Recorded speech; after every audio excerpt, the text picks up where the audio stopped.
This is also kind of based on a recent study that was presented as a late breaker abstract in American Society of Hematology. That was the 1703 study. Now, the conventional GvHD prophylaxis for patients undergoing allogeneic stem cell transplant is a calcineurin inhibitor along with either methotrexate or MMF or mofetil.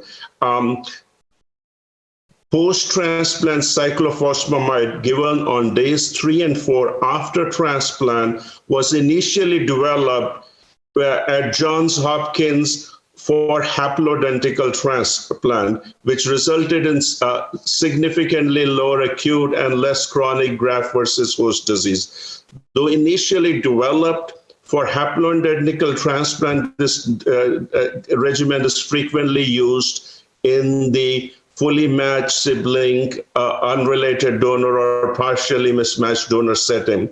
This particular study that was presented and ASH looked at that group of patients and showed that the GvHD-free, relapse-free survival was better in the group that received post-transplant cyclophosphamide.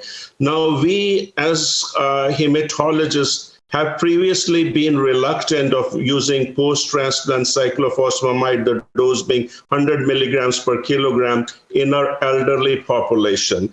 So this was a retrospective study at our center where about 46 patients received PTCy for their transplant, for their GvHD prophylaxis. We wanted to look at one-year GvHD-free, relapse-free survival and overall survival in this population. What we found out that we could do, give this regimen relatively safely, and our 1-year survival in this elderly population was 60%, and a 3-year survival was 43%.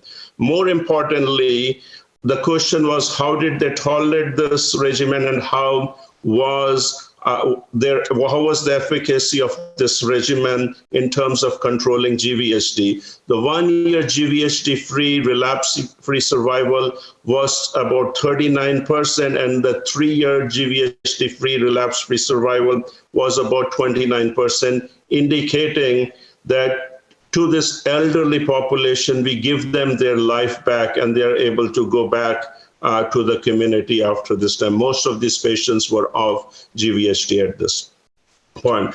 The study was also important in another aspect.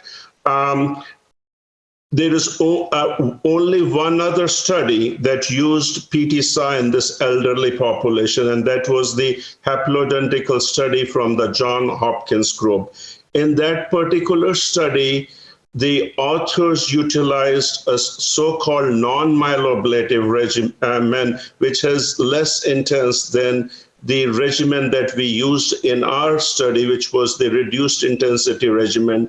And there is the importance of that is because when you use the non-myeloablative regimen, you're going to have a much higher relapse rate as compared to the reduced intensity regimen. And in this over 70 population, we were the first one to show that post-transplant cyclophosphamide can still be given as a GvHD prophylaxis.